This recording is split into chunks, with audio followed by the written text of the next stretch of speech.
Welcome on back to another episode of the Goonery. We're here to bring you a wrap up of the divisional round, which was a little disappointing compared to Super Wild Card Weekend. And we're gonna do a deep dive on the Royal Rumble. We've been dropping the breadcrumbs the last few weeks, but Royal Rumble's this Saturday. Both of us are really excited. But Brandon, how you doing?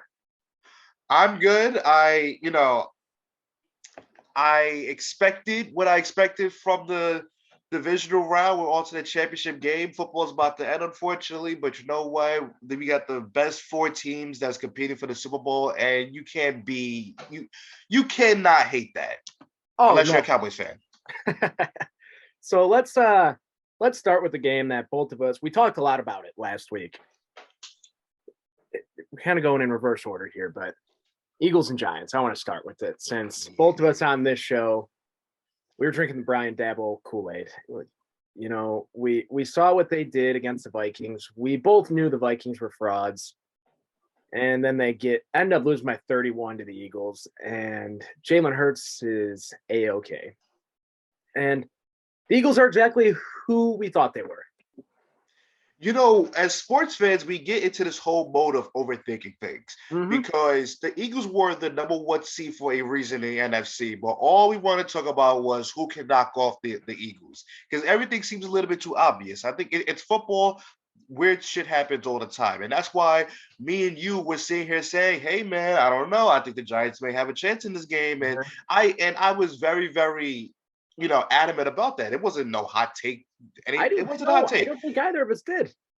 Absolutely not. But we had to be reminded how talented the Eagles are, how well coached they are, how just talent all over the field. But as much as I want to praise the Eagles, I have to talk about how the Giants are not there yet. And I think this entire season, you can say they overachieved because of how good they were coached. And I think talent-wise, we knew there was a massive talent gap between the two. It was just a matter of who was going to coach better in that game. Sirianni coached circles around Dable, and it wasn't close. It simply wasn't close, and it's disappointing. I'm tapped in with the Giants. I'm from the tri-state area.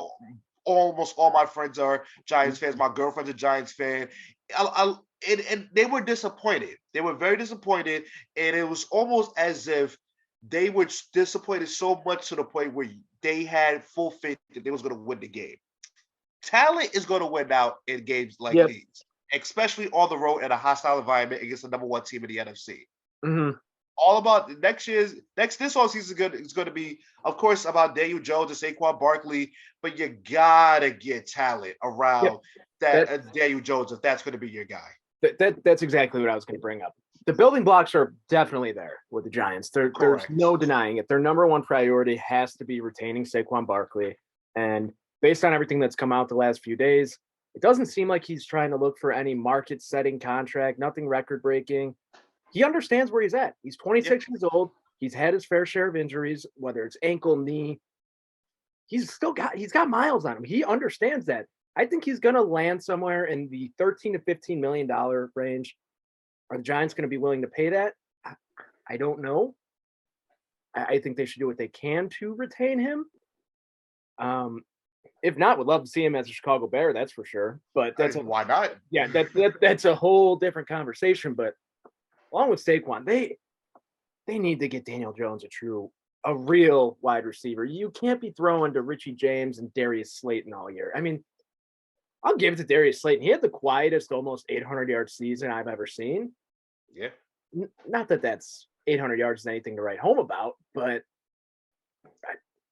they have complementary pieces there. Bellinger, the tight end, the young tight end, he's shown flashes.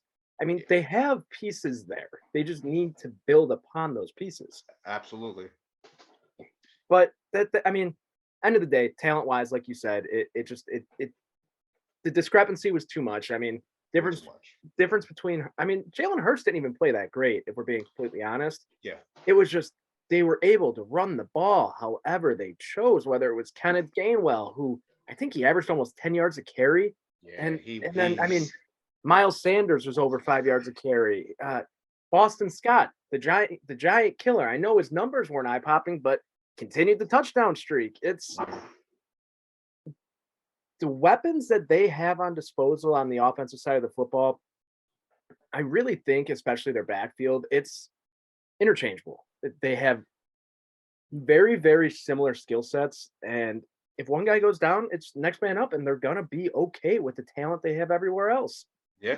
And for being honest, I haven't even mentioned, I think their defense is the stronger part of their team. Yeah. Yeah. I mean, Their defense front is seven, legit. man, that front seven is scary. Yeah. Scary. It's, and it's all because of trading for Robert Quinn. That's why their front seven is so damn good. You know what? Good for him. Good for him. No hate over here. It was always gonna happen. No, none at all. But we'll stay in the NFC. The Eagles now have a date in the NFC Championship with the San Francisco 49ers and Mr. Irrelevant Brock Purdy. Now, I just want to say something before we get in here. I've been vocal on this show that I think Brock Purdy has been good. I think that he's also been a subject of just how easy it is to play. Not easy. Okay, it's not easy to play quarterback in the NFL regardless. But how quarterback friendly the Kyle Shanahan system can be. The dick riding I've been seeing needs to stop. I mean, people are saying that the difference between Jalen Hurts and him isn't that great. Like, stop yourselves. Stop yourselves. Like, I saw Joy Taylor saying that today, I think, and I'm just like, I understand you're in the business of trying to get clicks. I get it. I'm gonna give her a pass. Yeah, that's also true. But it's just like the narrative, it's just I don't understand it. The 49ers are a very good team. I still think that I said it at the start of the playoffs. I said it before the playoffs started. I thought the 49ers were going to represent the NFC in the Super Bowl. And I still think that's going to be the case because their offense, I mean, yes, it did not look fantastic against the Cowboys, but no offense is going to look great against the Cowboys. Correct. But that offense is special. And it doesn't matter. Brock Purdy could be the most average quarterback of all time, and that offense has the potential to put up 30 points like that. It's, we saw a non-quarterback get MVP finalist today in Justin Jefferson. Will not be surprised if Christian McCaffrey in this offense, if he stays healthy next year, is an MVP finalist again, because he has been that damn good since being traded to San Francisco. You want to talk about a godsend and one of the potentials to be the best in-season trade of all time if they complete, this Super Bowl quest. I mean, it'll be amazing to see. But going back to your Purdy point, I think the media is a sucker for stories. They love a good story. And I'm going to be honest with you. Mr. Irrelevant in his rookie season, I'm gonna let y'all know something. Most of the time, those that are Mr. Irrelevant, they don't even make the roster half the time. So the fact that he has been thrusted into a situation, well, I wouldn't say is a dire, tough situation because San Francisco is loaded. They were going to be okay. Like, if you told me Brock Purdy was going to be the starter going into a week after an injury, I would say he's going to be okay. I don't think that, he's going to blow anybody away with his statistics. For sure. So I think it will be one of the greatest sports stories of all time if he finishes it off. But I will say this. It's crazy to me how much the 49ers could do in spite of Purdy. He didn't play that good against Dallas. No, he did not. He did not. Granted, like you said, not many teams are going to look good against Dallas's defense. I totally understand it. But he did enough to win the game. And you cannot say the same about number 4 on Dallas. It is time to have a discussion about him because I tell you something, I knew from the jump when people were drinking the Kool-Aid of the Cowboys saying they're going to make the Super Bowl because Dak had such a great game against the lowly Tampa Bay Buccaneers, he cannot be trusted. No. I don't know if this is a lack of weapons. I do not know. I don't think it is. That is just lacking confidence. I don't know if this is a guy that has bad coaching. But Dak Prescott is not the same quarterback. Regardless, we know Dak was a guy that needed to up his game in order to make a Super Bowl run. But now what we're seeing is a guy that's pressing. He's legitimately pressing. That is the perfect way to put it. That is the perfect way to put it. And I honestly think his play has just gone downhill since he's gotten that big contract. What was it, 160 million or something like that? Yeah. I think over 4 years, whatever it was. You could just sense that he's been pressing since then because he feels the weight of that contract. And he just has not been good. No. And I understand he got hurt. I get he got hurt too, but I just find it hard to believe that you can't be successful when you have the likes of Tony Pollard, Ezekiel Elliott, Michael Gallup, CeeDee Lamb, Dalton Schultz, a pretty solid offense line. It's not what it used to be, but it's still good. And a top 5 defense in football. You have no excuses. There is no reason they should lose that game. And one of the craziest things I've ever seen on Twitter was the official Cowboys account. Did you see that tweet? That, something. I cannot believe, and that's Jerry Jones taking over the account and tweeting, you know what, let's dump all of it back and make the narrative make it tailspin a little bit, keep it snowballing. And you've never seen a franchise call out their players like that before on an official team account. But that's my thing. What was they expecting the reaction to be? That's what I'm saying. I mean, there cannot be. I'm trying to find the tweet real quick to get the exact wording. It was, no, wrong tweet. There was a different tweet that they provided. Oh, I got it. Dak Prescott gave away the ball twice in the narrow loss to the 49ers in a matchup the Cowboys had a chance to win if they didn't again generate self-inflicted wounds. Are you kidding me? The fact that this tweet is still up. You have a smear campaign against your franchise quarterback 2 days ago. And I usually like to clown RG3. I think he's one of the worst Twitter accounts. By far. He had a great response. It was a picture of you put this online like to the whole internet. And not many times where I will laugh at an RG3 tweet, but if I'm Dak, call me soft. I don't want to be a Dallas Cowboy next year if I'm called out by the official team account like that, because if they feel comfortable saying that to however million people are on Twitter following the Cowboys, interacting with their tweets. I mean, that tweet has been seen by 18.5 million people. Thank you, Elon, to show me that now. But I wouldn't want to be a Dallas Cowboy anymore. No, not at all. You want to talk about the most unnecessary just smear campaign. And we don't need an article to be written about how the game went. There were about 40 plus million people watching the game. They saw how it played out. And you're right. Listen, I don't know who was in charge of this. Obviously, it's Jerry Jones, but the fact that this is a thing. You almost want to feel bad for Dak Prescott. I kind of don't, but like that article being written is just like, man, like what is going on over there that you felt so comfortable slamming your franchise quarterback? If that is how you feel, then you need to shop for a new franchise quarterback. Because if that's going to be the case going forward, where you smear your own quarterback online, on Twitter, writing articles, you might want to get rid of him because it's only going to get worse from here.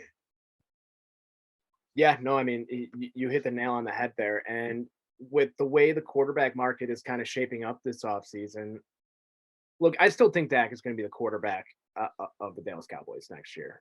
But would I be surprised if teams are calling the Cowboys right now? No, not at all. And that tweet alone drives down Dak's trade value. Yeah. I mean, like that's a self-inflicted, to quote the tweet, that's a self-inflicted wound, gunshot wound from the Cowboys.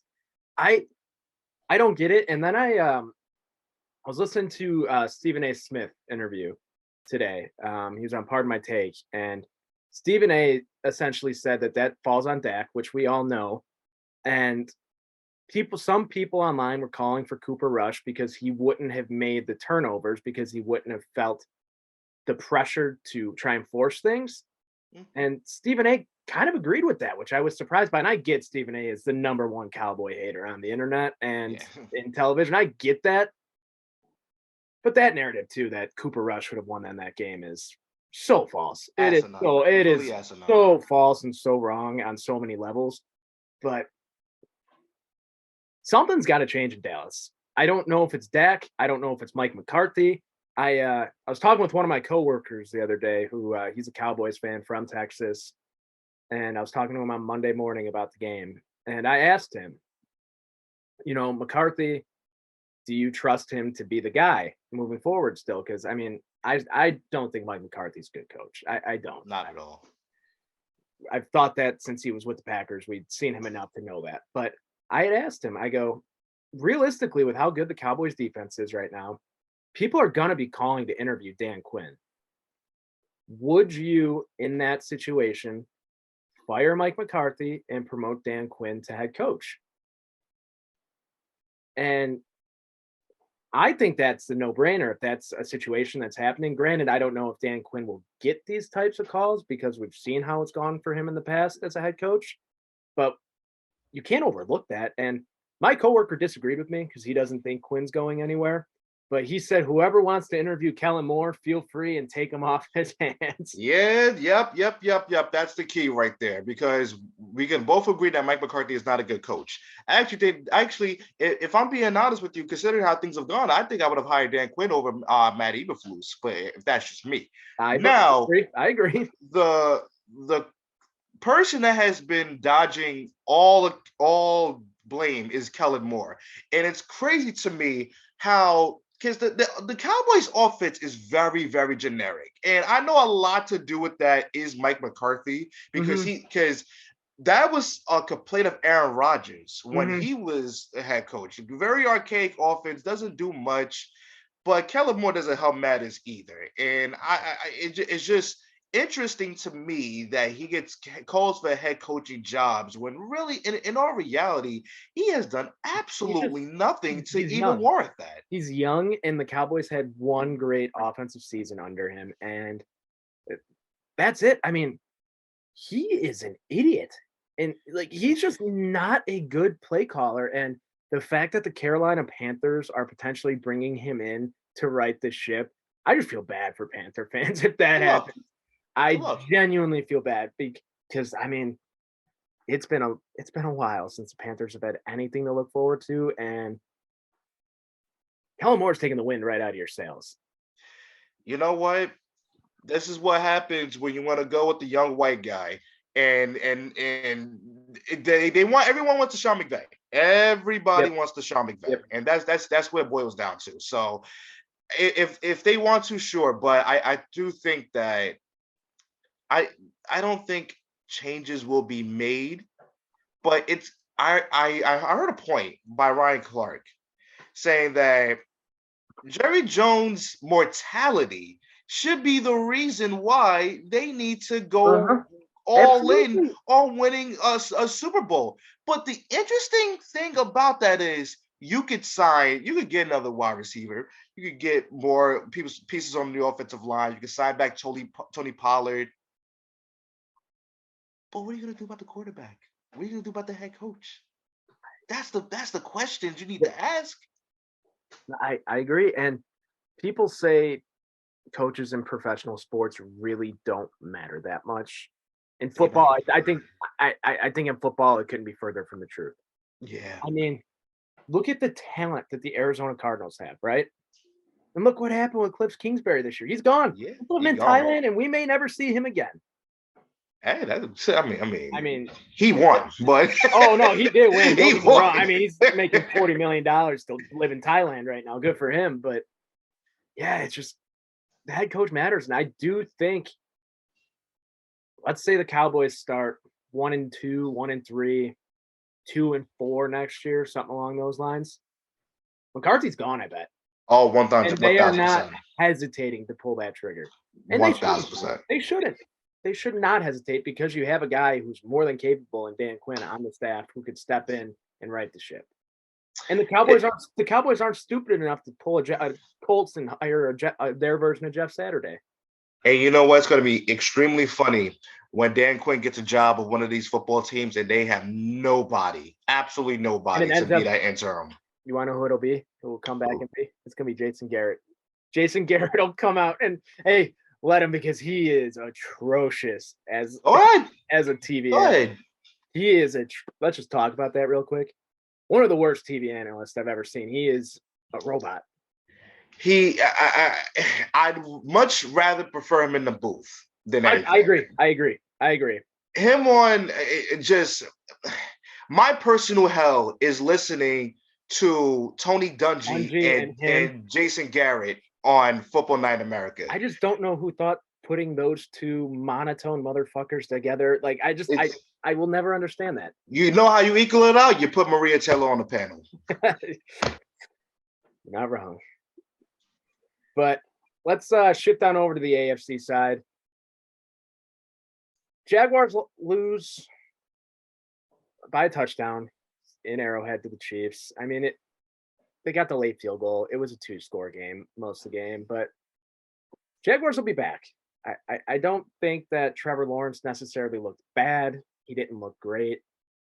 And they had their opportunities in the first half when Mahomes was down and out with the ankle. The Jaguars had an opportunity to go into halftime with the lead, and they couldn't pull away. And it's like we said with the Giants and the Eagles, at the end of the day, talent's going to win out. Yeah. And that was the one thing I took away from the game. I know Trevor Lawrence made his mistakes, but he did make a lot of big time throws in that game. Yep. So we can talk about the Chiefs. You talk about Mahomes having a bad ankle or whatnot, which, he's going to play. I think he's going to just be completely fine. Mm-hmm. But Jaguars are going to be a destination this year, this offseason. They're going to be a destination. There's going to be guys who's really going to want to go there. Trevor Lawrence is going to be a guy that is going to need to prove to be a better quarterback in bigger situations, less turnovers and whatnot. I think with the guys that he has already, and you add Calvin Ridley to that, I don't even think I need an offseason to really change my mind on who I would pick for the AFC South next year.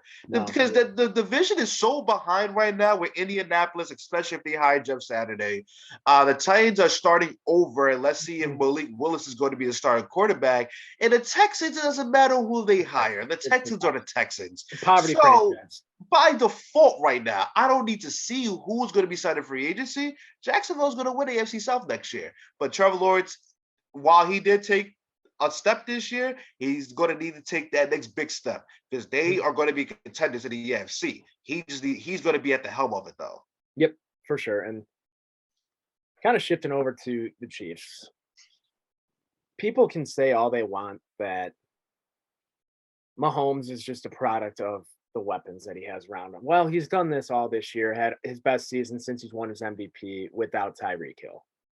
Patrick Mahomes is the best quarterback on the planet. And quite frankly, I think it's fair to say he's the most talented quarterback I've ever watched with my own two eyes. I'm not saying he's the greatest quarterback of all time. He is a long way away from that.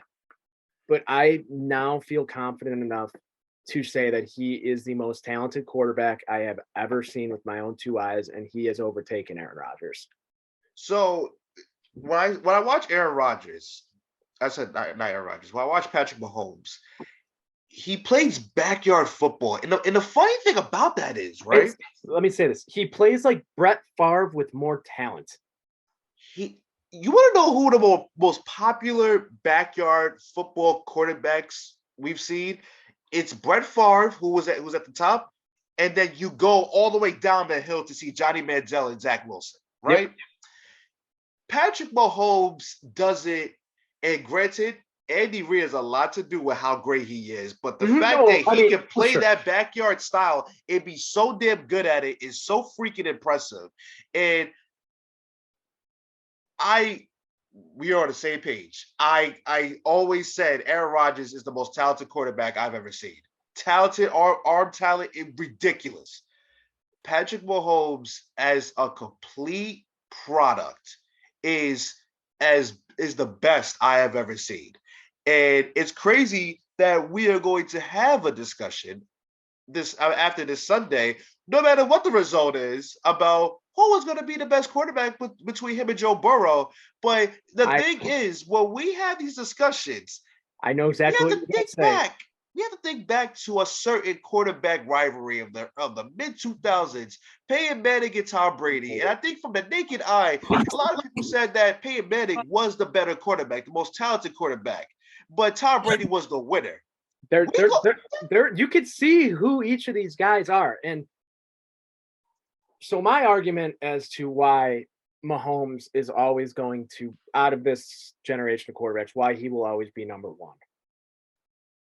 When you ask the question, who's the best quarterback in the league? Is it Mahomes or blank? It is always Mahomes first. Mahomes is always the first name mentioned, and there's a reason for that. Right. And Peyton and Brady were on that same level. I mean, Brady, in my opinion, greater. Peyton Manning, better. And I think that's really the path we're going down with Burrow and Mahomes. And I know that sounds crazy to say because Mahomes has a Super Bowl and Burrow doesn't. But there's just something special about Joe Burrow, man. Yeah. I mean, he just, everywhere he goes, he wins. The turnaround that the Cincinnati Bengals have taken so quickly with him at the helm and Jamar Chase, T. Higgins. I mean, it's crazy because in 2 trips to the playoffs, Joe Burrow has tied the Cincinnati Bengals franchise with the most playoff wins. Joe Burrow has accounted for half of the Cincinnati Bengals all-time playoff wins with 5. Crazy. Like and people said they were nervous for him coming out of college just because of how special that team he was playing with. I mean, we will never see an offense like 2019 LSU in college football ever again. It will not even be close. But Burrow's an MVP finalist.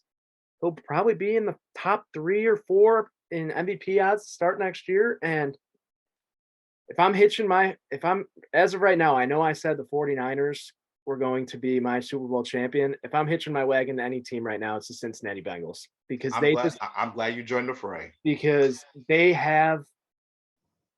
Last year was that, they made it there. They shouldn't have been there. Burrow had his trials and tribulations halfway through the year when Jamar Chase was hurt for a little bit, but right now they're just clicking on a different cylinder. Joe Mixon looks as good as he's looked. Their defense is coming to play. The Bengals are really, really, really fucking good, man. They're really good. And that's why, I know the 49ers would be an interesting team to make it only because of Brock Purdy, but I think for the Super Bowl, you want to see the best teams make it. Mm-hmm. Eagles are the better team between them and the 49ers. But when you look at the Chiefs and Bengals, you just don't know. I know. Granted, I think the Bengals are going to win this game. Me too. You just don't know, but that's the beauty of it, because you get Patrick Mahomes in another Super Bowl, perfect. That's beautiful. Mm-hmm. You get Joe Burrow in another Super Bowl, perfect. We're all going to be winners at the end of the day, and that's the beautiful thing. Amen to that. Amen to that. I have a lot more excitement for this Chiefs and Bengals game, though, in comparison to the NFC Championship. And that's not to say I think both are going to be great games. I think they're going to be very different games.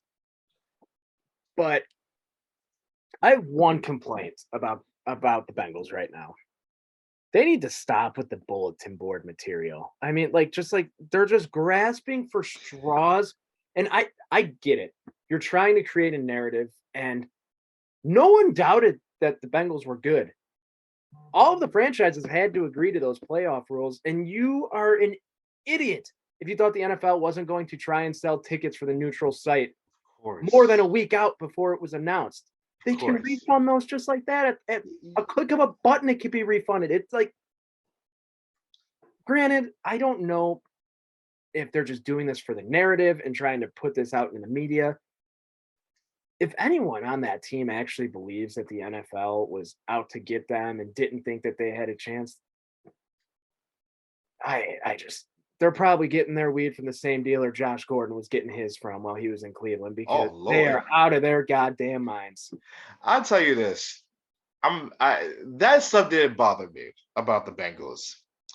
But I'm gonna tell you something. Eli Apple better have the game of his life. Enough of this shit. Enough. I saw a tweet today that is the most perfect comparison I have ever seen in my entire life. Someone said, "Man, Eli Apple really is the Patrick Beverly of the NFL," and it's so true. It is minimal so talent, true. but a big ass mouth. And he is acting like they won the Super Bowl already. And yep.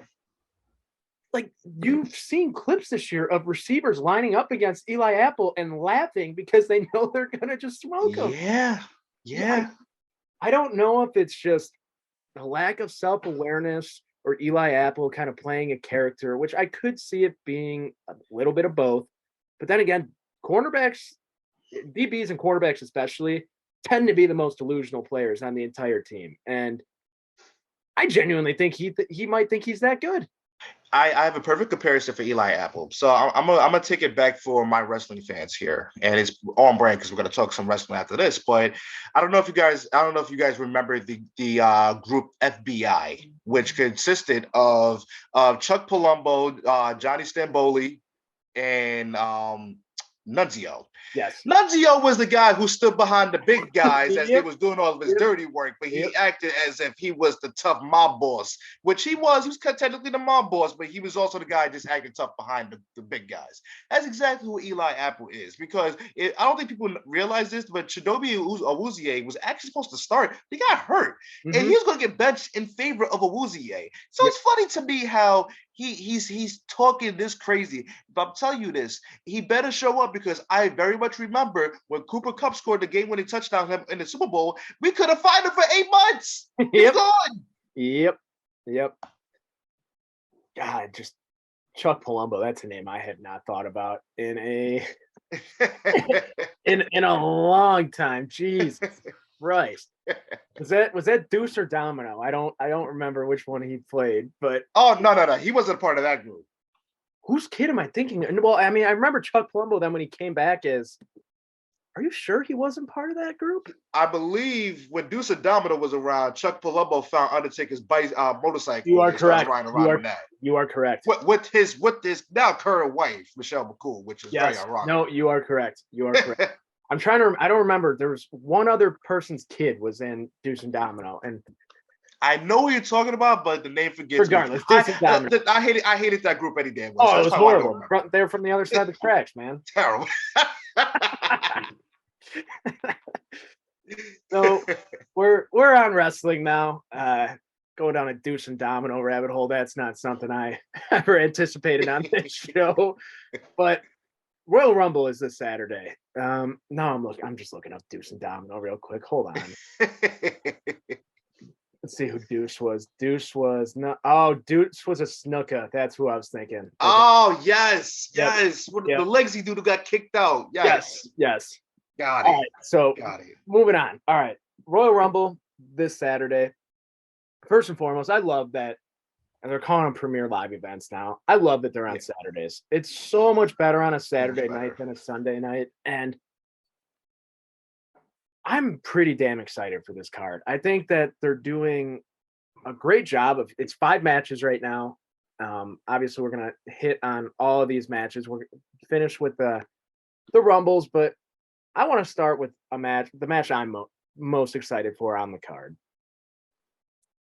I don't know what it is, but the pitch black match between Bray Wyatt and LA Knight.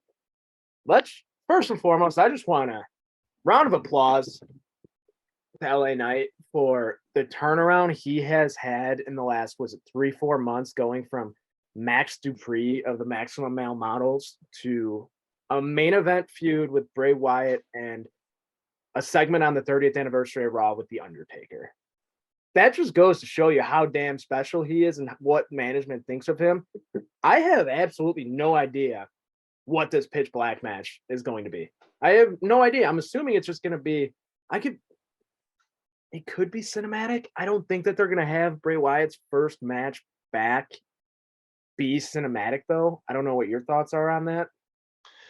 I don't think it'll be cinematic, but it'll be dramatic as hell.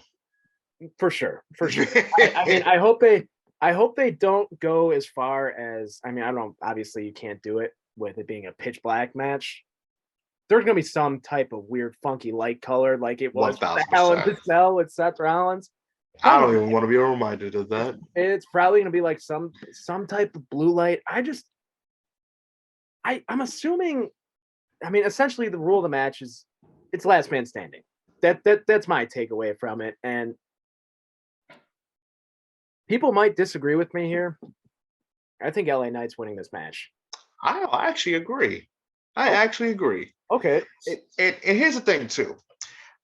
I am a Bray Wyatt fan. As am I. I love what Bray Wyatt does. He's one of the most intriguing characters of the last decade in professional wrestling. I'm going to say something that's going to hurt me personally. I have not been moved by his return at all. Not at all. And here's the thing. I do think it is a product of the writing, but like the thing with him is like he has that ability to leave you on a cliffhanger because that's exactly what he likes. Mm-hmm. But how many damn cliffhangers are we going to have to this storyline is my question. I agree. We're coming on, what is it now, month 4 or 5 since he's been back, and we still haven't seen him in the ring. And you know what? I'm gonna be honest. A lot of it is not to do with him being in the ring. It's mostly about having a conclusion to the Uncle Howdy stuff, which I think is going to happen at the Rumble. That's what I wanted to get into. I think that's why LA Knight loses. And first, I just want to get this off my chest too. LA Knight has a fantastic Bray Wyatt impression. I mean, he does. He's good, man. I think he's going to win the Money in the Bank when we get to that point. I'm going to tell you something. LA Knight there's not many of them, but he is a guy when he speaks, your ass is in the seat. Mm-hmm. You don't touch your phone. You don't focus about anything that's going on around you. You listen to him. I love him. I don't go goo goo gaga over certain wrestlers and their characters. He is that guy. Yep. He is that guy. I'm just so glad that Max Dupree stuff just went by the wayside and he's back to being himself. It's not a watered down version of how he was in NXT or NWA, TNA, you name it. He's the exact same guy. And I love that he got the Undertaker rub. I loved it. And I think what made me very interested in the match was Undertaker whisper whatever the hell he said to Bray Wyatt. So, it was great. It was a great moment. It was a pass moment. It was impactful. It was extremely impactful. So I do think LA Knight's going to win this match. And I'm gonna be honest, a good performance. He impresses some people. He's going to have a big match at WrestleMania. I have a dream match that I want to see with LA Knight. I think I know who you're going to say. Who is it? This is who I want to see him with, John Cena. Actually, no, it's not. Okay. I want to see him get Stone Cold Steve Austin. I would love to see that. Oh, man. I would love it. The promos alone would be incredible. Yeah. My thing is, I do think Stone Cold will have a match at Mania this year. I do. And depending on how the Rumble goes, my guess right now would be Seth Rollins for Stone Cold at Mania. Oh, that would be my guess, just because I feel like they want to reward Seth for how much he's carried the company this past year. Carried Monday Night Raw. From an in-ring perspective, the last few years, there's been no one on his level in the company. He has been that damn good, and he's been selfless. I guarantee you, not that winning percentage matters, I bet he's in the 30s or 40s. He has lost a ton. So and he'll lose to Stone Cold too. Let's not get that twisted. He will lose to Stone Cold, but I don't think he would care. The rub alone would be enough, and that's why I think I don't know what we're going to see for LA Knight at Mania. It's going to be very clear after Saturday. That's for sure. I think the seed for whatever feud for Mania will be planted, but same with Bray Wyatt. Bray Wyatt, it's interesting. So this whole character right now, I'm intrigued by this iteration of Bray Wyatt. I mean, Yeah. more so than before he left when he was the Fiend and he had the Firefly Funhouse stuff. They are fully leaning into the schizophrenic gimmick here. Yeah. Multiple personalities, and I find that it's very intriguing. I thought it was interesting to see one Firefly Funhouse Bray back. And then when he's in person giving his promos, though, it doesn't feel like Bray Wyatt of old. It feels like Wyndham Rotunda himself. Yes. Exaggerated version, which I think is great. I agree. And then they're saying that, he's like, I'm Uncle Howdy. I'm Uncle Howdy. I don't think it is. I think that's going to be part of the gimmick with the mental illness. And I mean, it's abundantly clear it's not him, obviously. They've had someone else come out as him. But Uncle Howdy's going to screw Bray out of this. And that's exactly where this is headed. And LA Knight is going. It's not going to be a situation where LA Knight wins this match. It's going to be a situation where Uncle Howdy uses the claw like the Fiend would and puts Bray Wyatt to sleep, I think. Mm-hmm. So I'm intrigued. Do you have, I know the common answer here has been Bo Dallas for who Uncle Howdy is. Is that who you think, or do you just like? Absolutely. I agree. Absolutely. I agree as well. I mean, it makes sense. It's his brother. I know that that's the easy answer here, but every other suggestion I've seen thrown around on Twitter, they're not big enough names. And not that Bo Dallas is a big name. I'm not trying to say that, but in terms of the storyline, it makes sense. It makes a whole lot of sense. Yeah. So I'm really looking forward to that match because I know we have these big elaborate predictions, but I mean, we don't know what's actually gonna happen there. But I digress. So as of right now, there is only one women's championship match on the card. Mm-hmm. So which movie fight scene are Alexa Bliss and Bianca Belair going to imitate this go round?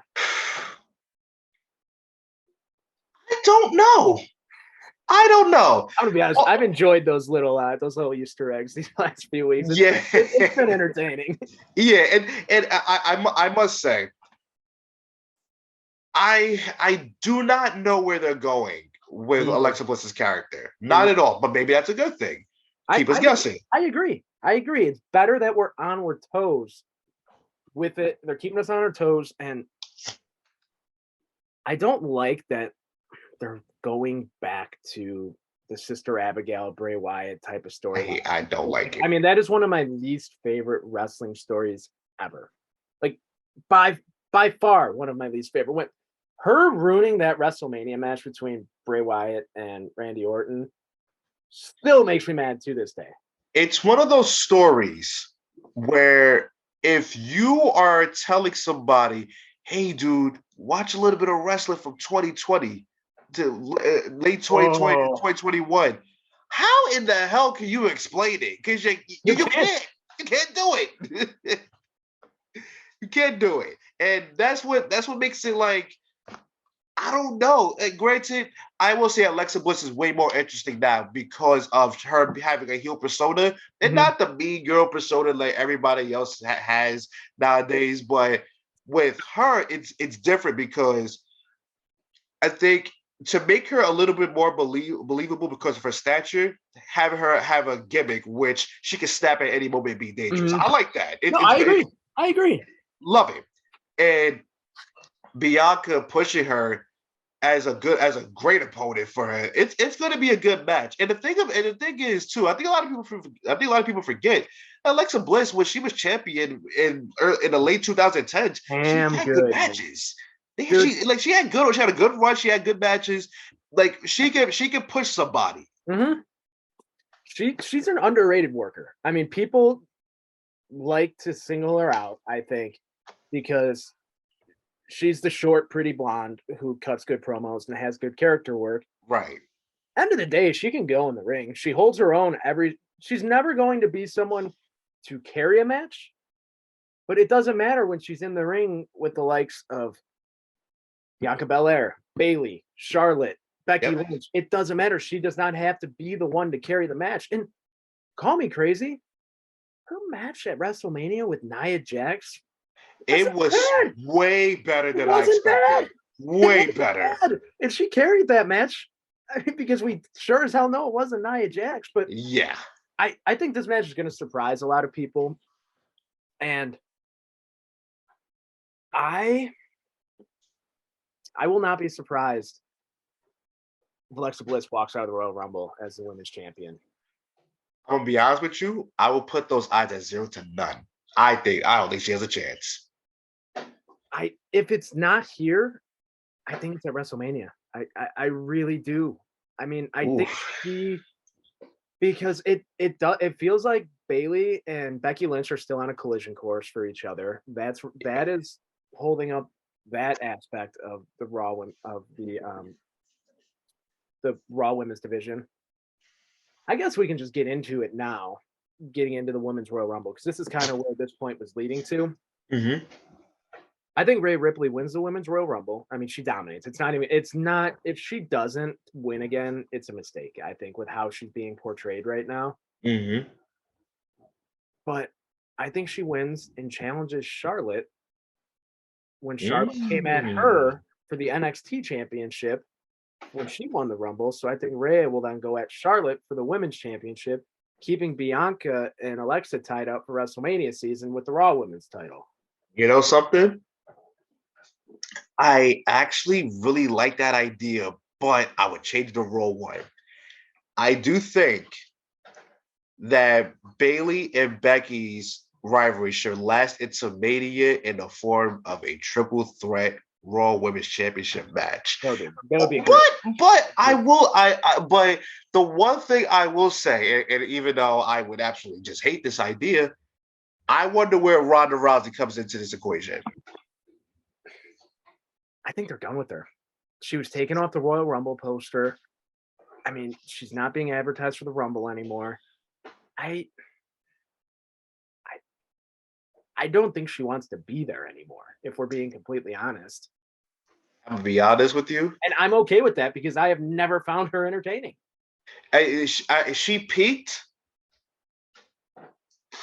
She peaked at probably SummerSlam of her debut year.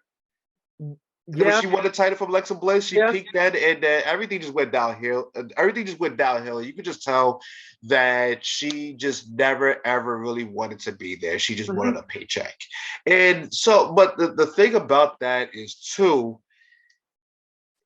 Let's just say that is the case. Like, would Ronda Rousey and Bianca Belair be a big money match for some people?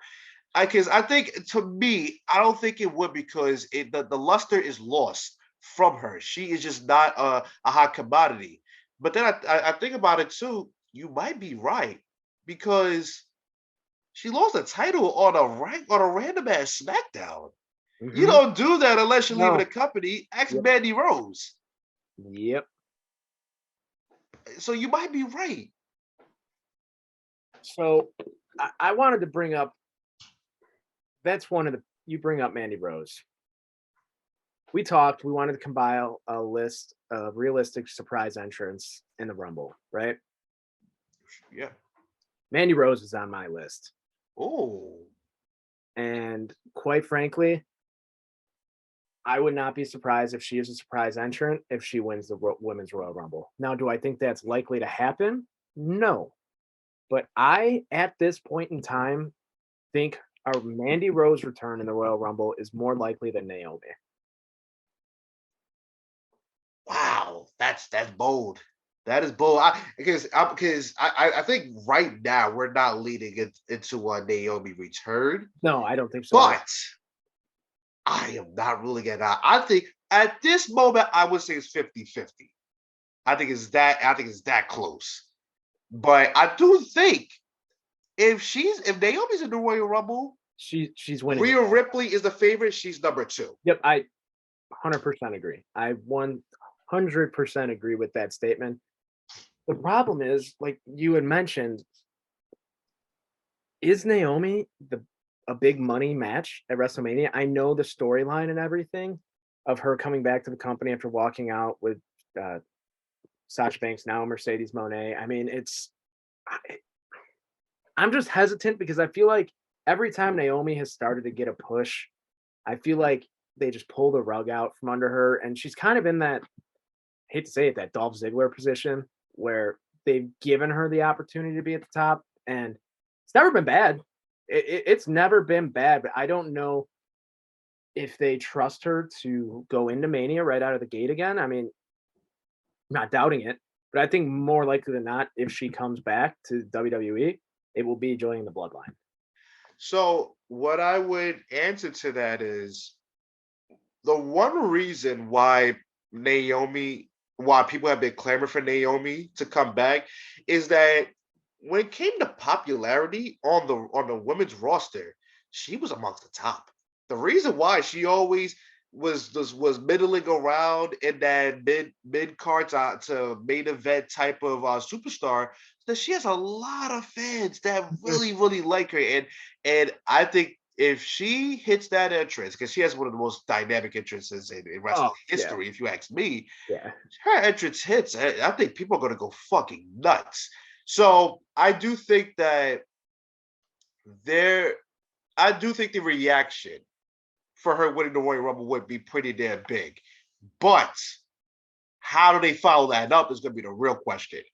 Whether she could be a main eventer is not a question to me. I think she could be a main eventer. Mm-hmm. How they follow that up if she were to win the Royal Rumble is what I'm really concerned about. No, for sure.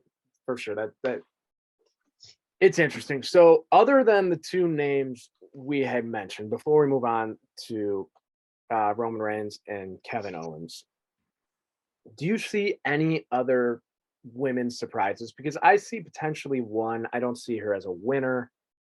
But I mean, the writing's on the wall. It looks like Chelsea Green is coming back to WWE. Yeah, I forgot about that. We'll get into more with Chelsea Green later on. I mean, spoiler if I'm saying that. If you're listening, you can assume where this is going. But are there any other women you think that you'd be surprised to see, but have a little bit of expectations for? So, I know we said the no NXT thing if they're not a call-up. So, I had to think about what two women could come up after during the Royal Rumble. And there's two women in NXT right now that I feel like are low-key directionless, even though one is coming off a story and one is just like there, just doing whatever. One is Indy Hartwell. Her call-up is way overdue at this point. She doesn't have much to do with NXT anymore, and a big roster call, a main roster call-up will be great. You pair her back with Dexter Lumis, do what you got to do, but just get her on the main roster. Number 2 is Alba Fire, and that's somebody. Yeah. Yep, I agree. Another one that's way overdue. It's long overdue. Long overdue, and she would be a jolt to the women's roster. Whichever, put her on SmackDown. I think any woman that's coming up, put them on SmackDown. SmackDown, the women's division is just it's weak. It's weak. I hate to say it, but it's weak. So that's my two in terms of women. Yeah, no, those are both good options, I would say, and I would not be surprised to see either of them. So I want to get into Roman Reigns and Kevin Owens before we get into the Men's Royal Rumble, because I mean, let's be honest. The order of these matches is going to tell us a lot of how this show is going to go. Correct. And personally, at this point in time, I see the Men's Royal Rumble closing the show. Yeah. And I don't think there's any other way you can do it at this point. But I'm excited for Kevin Owens and Roman Reigns. I'm interested to see what the final test for Sami Zayn and the Bloodline is going to be this Saturday after the trial on Monday Night Raw. Excellent television. I mean, let's just say excellent television. Whoever wrote that segment is not getting paid enough money. They need a Grammy for how great that was. I'm not even joking you. I don't know the last time I've been this invested into a wrestling storyline. And yeah, it's like, I'm not even joking you. I've had friends who have not watched wrestling in years coming across these clips and having no context of what's actually happening sending me these tweets and being like, yo, like, what is this? This is like actually like really well written. And then you explain to them everything and they're like, holy shit, man. Yeah. This story has so many layers to it. But I want to talk about this trial segment before we kind of get into the match. First and foremost, Paul Heyman is the funniest motherfucker. I mean, oh my God, when Roman screams Solo, you said it best. He's the most overdramatic person. That legit made me laugh out loud. I don't know how the rest of them kept a straight face because I laughed out loud when I heard that live.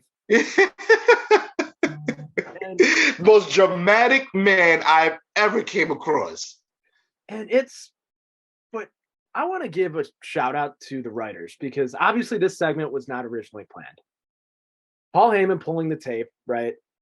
And then Jimmy Uso pulling up the tape, right? Jay, my bad. I knew I messed that up as soon as I said it.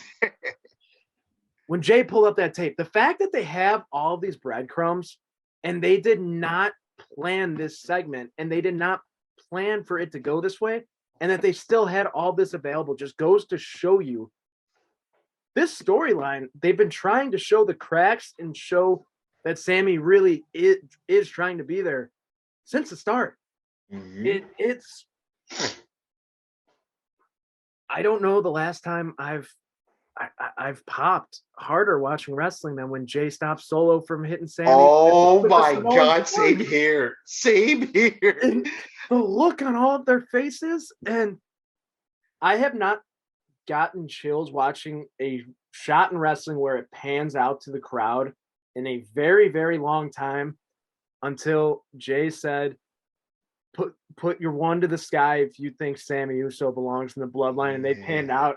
The entire arena had the one up, and everyone there except for Solo, Roman, and Paul Heyman had it up. And I'm really, really interested to see how this storyline is going to end up because, I mean, we're really overlooking the Kevin Owens Roman Reigns match at this point. I mean, it's inevitable that Roman's going to win. It's going to be a great match every time. It's going to be a great match every time these two get in the ring. It's a banger. It's incredible. With that being said,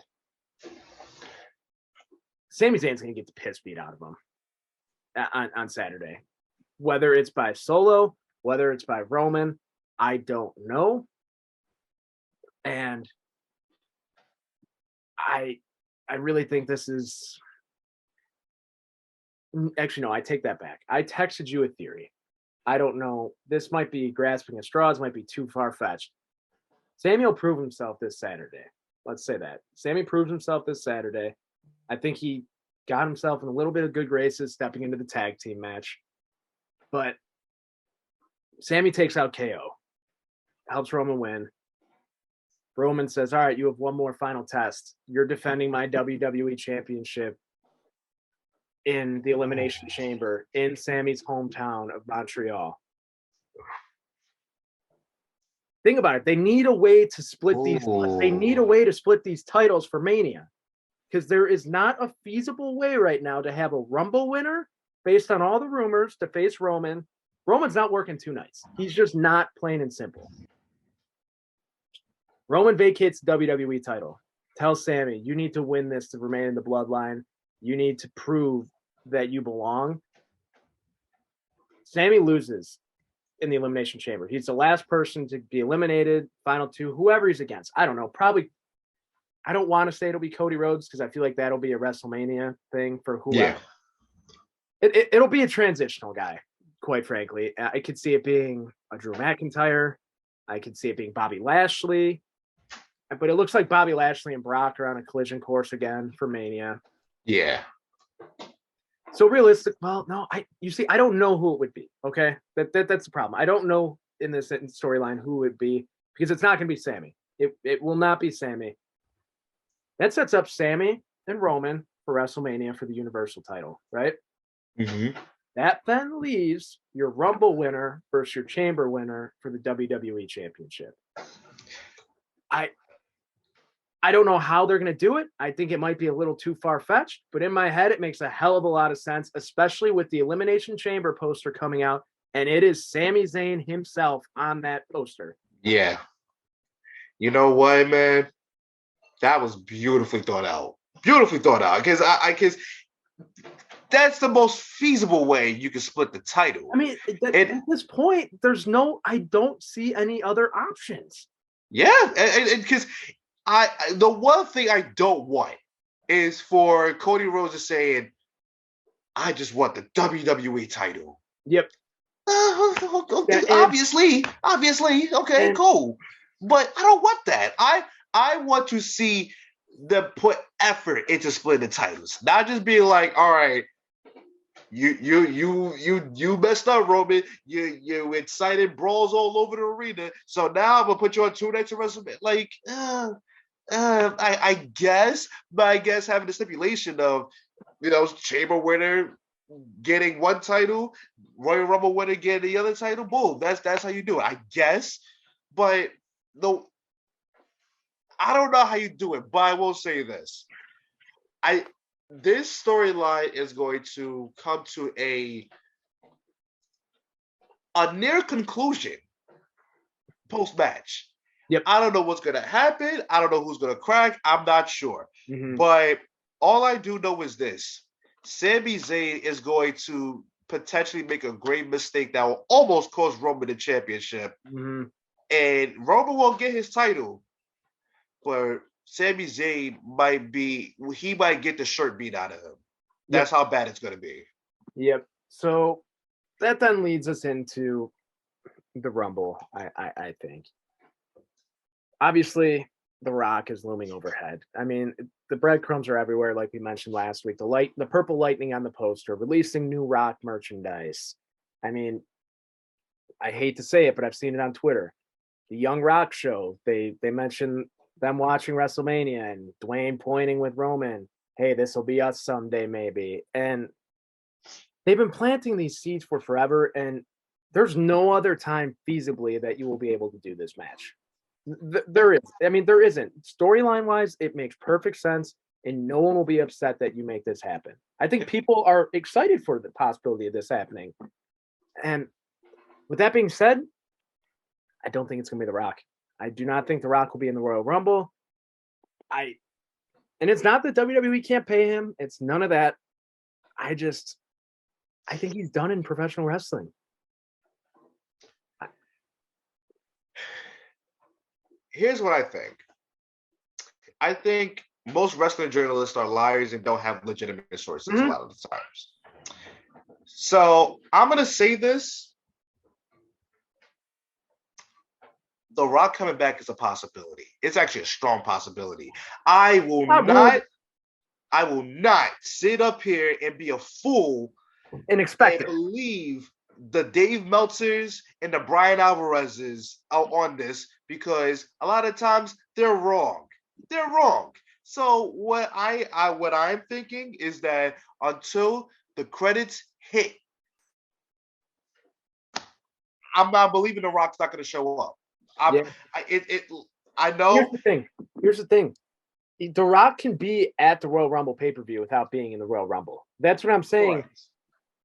That's why the order of this title match between Reigns and Owens and the Rumble matter, because if Reigns and Owens goes on last, you don't know. I think it's a lot more likely that The Rock is going to be coming out to confront Roman after that and just stare at the WrestleMania sign. Yeah. And no one will bat an eye. The Rock does not need to win a Royal Rumble. The Rock can come back and challenge for whatever title he wants because he's the fucking Rock. Exactly. End of the day, that's all that it is. He's the Rock. He can do what he wants. With that being said, though, yes, everyone's saying Cody Rhodes is going to win the Rumble. I don't think so, since he was announced early. I think he's going to come in at either number 1 or 2, have a big elaborate entrance, and he'll be Final Four. He'll be the Iron Man. It'll last over an hour, put on a hell of a performance, but it's going to start that storyline for him that he just keeps coming up short trying to get to that WWE title. And I think that's where this direction goes. I don't know for sure, but I think that's a possibility? I am torn between two things. Number one, they're going to be very obvious what they have a win the Royal Rumble. But number two, there's a guy we're not talking about in terms of who could take his place. Because, like I said, I'm very like set on him winning the Royal Rumble. It's going to happen. It's absolutely going to happen. But what if, regardless of all the vignettes that they've been running, all the stuff that they're trying to hype his return, what if they still want to ease him back into a competition in the WWE? Yeah. What if that, his fanfare, which by the way, he had a cup of coffee in the WWE in the second run, and he's one of the most popular superstars on the roster already. But what if they still want to ingratiate him back into the WWE by making him go through more feuds before he gets to that title? I don't know. I genuinely believe that, because in my opinion, I do think that he doesn't need that.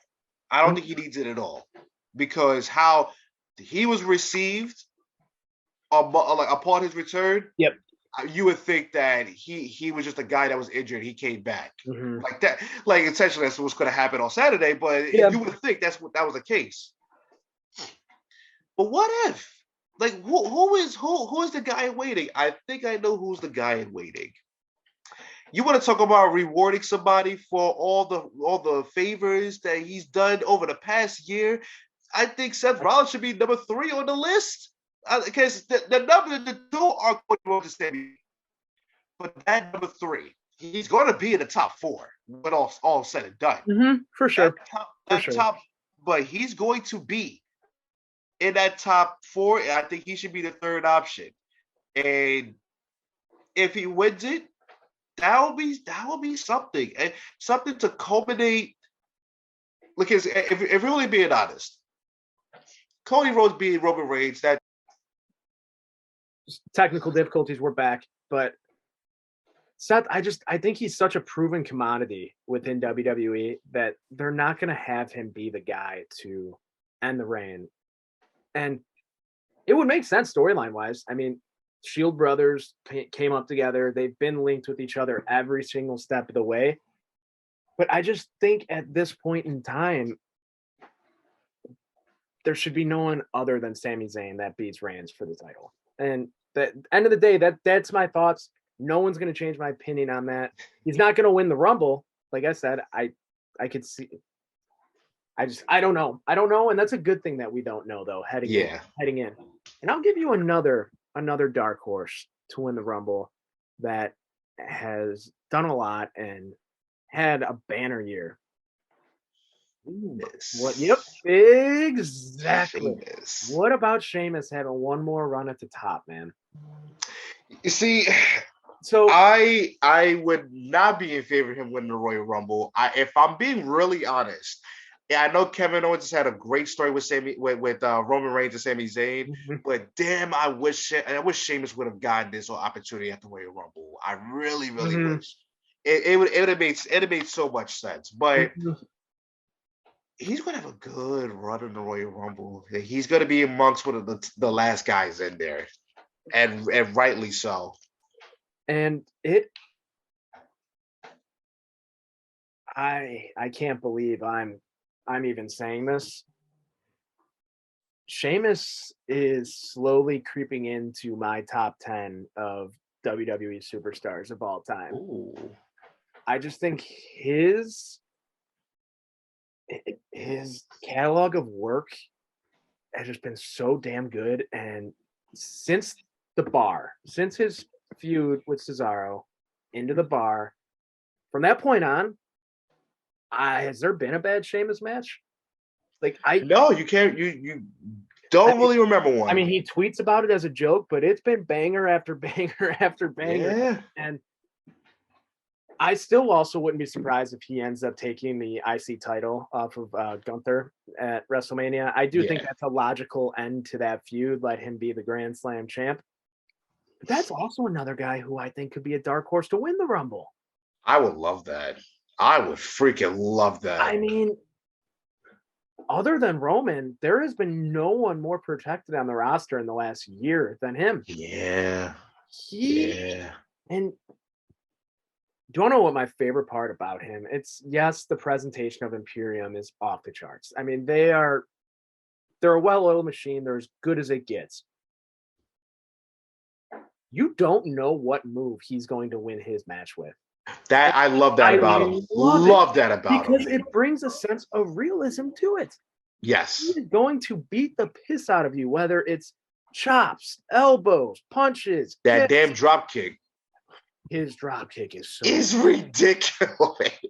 For his size, it is unbelievable. But his clothesline, it's the most brutal clothesline since JBL. Yes, 1,000%. 1,000%. And you don't know if he's going to win with the clothesline, the power bomb, the big boot. He will be a WWE champion within the next year and a half, I think. I agree. And rightfully so, because if Cody wins the championship, I think Gunther would be the one to take it from him. Okay, yeah. He's just someone I think that has a dark. I think there's a shot he could be Final Four as well. Yeah, definitely. I don't necessarily think he'll win, but it would not shock me to see him in that Final 3, Final 4, and have people actually thinking, "Damn, is he going to do this?" I'm gonna put you on the spot. Who is your Final Four? Okay, right now, Cody Rhodes, Seth Rollins. And you know what? I'm going to go with Sheamus and Gunther. Okay. Both of those, the two pairs have their history together. But the thing is, I think there will be one surprise in that Final Four. I don't know who it'll be.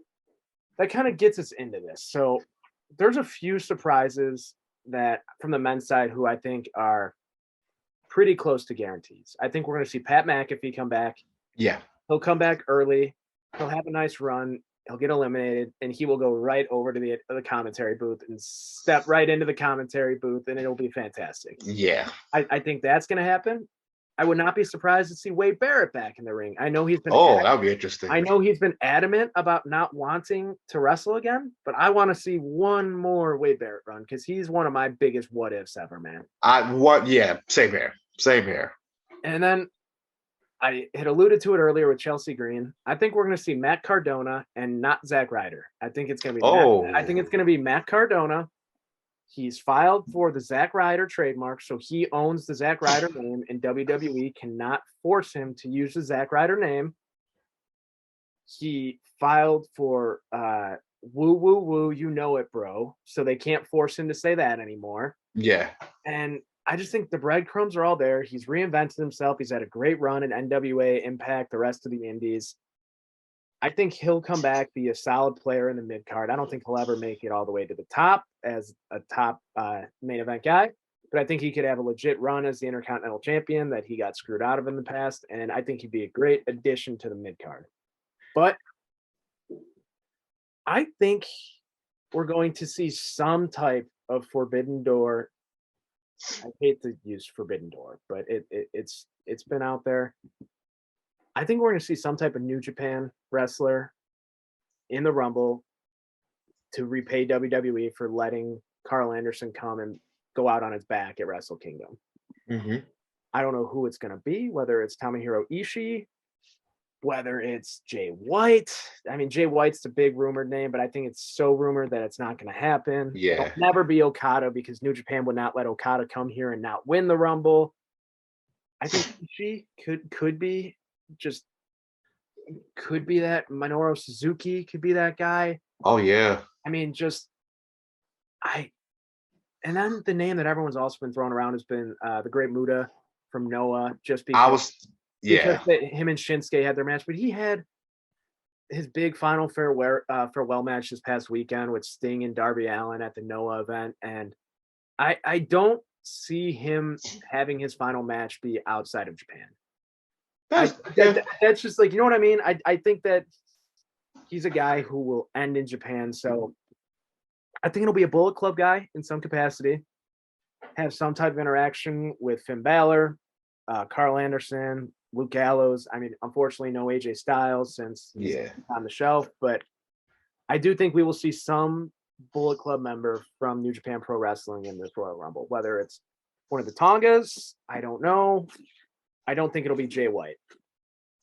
So, I actually have Zack Ryder, but the Matt Cardona stuff definitely does make sense in terms of surprises. But I have two Impact guys as my surprises. And one, I know who one of them is. It's not Bubba Ray. It's gonna be Bully Ray. Oh yeah, yep. Bully Ray has his seeds are planted all in WWE, and I know people completely crapped on the fact that he's in the main event scene at Impact, but if you watch his clips, dude, he is so good. He is really, really good. I know that's not the popular thing to say. I know that he's a massive market. He's one of those, there's no more real heels anymore. Like, I get it, but he's a guy that would add a lot. But if you are Impact, you want to get yourself out there, you want to make yourself really known. They did it last year with Mickie James. Put your world champion in the Royal Rumble. Josh Alexander should be in the Royal Rumble. And the main reason being, he is so damn good that there's a lot of people who don't watch Impact that don't know he's very good, but that'd be the best way to get your world champion on the map. And let's be honest about something. I don't know how long Impact's going to be around. I don't know how popular they're going to be for a long time. Yep. His transition is either going to be to WWE or Impact. Yep. Let him get ingratiated with the crowd, and let's see what happens. Yeah, man, I've seen Josh Alexander in person at a local indie event one time at AAW.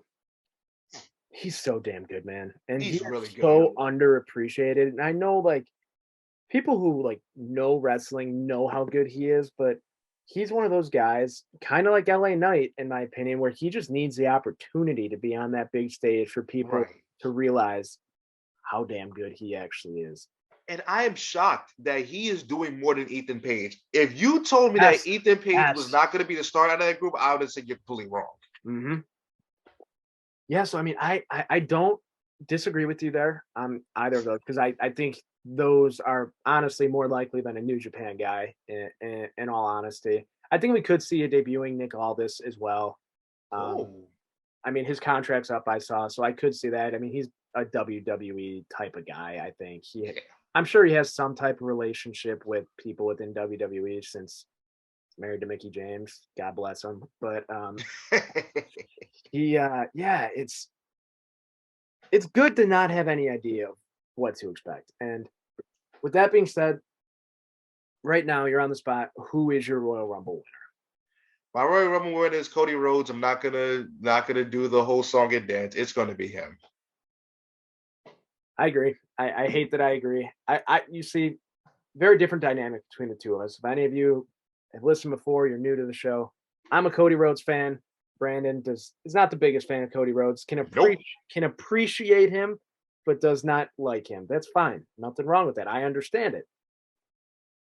I don't know. Like, it doesn't excite me for him to win the Rumble right now, because it just, until we have a clear-cut idea of what's going to happen with the title picture, I'm not going to be excited for Cody Rhodes to win, because I'm just not, because he's only going to challenge for the WWE title, and it just, you don't know how that's going to go at WrestleMania. So I'm nervous for that, I guess you could say.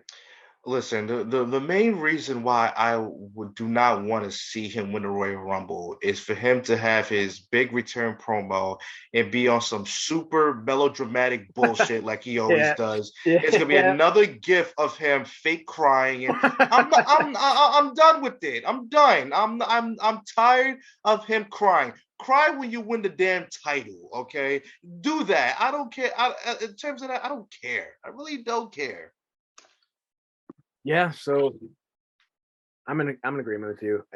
It'll be Cody. But with that being said, we'll be back next week to kind of break down all of our thoughts, break down the Rumble.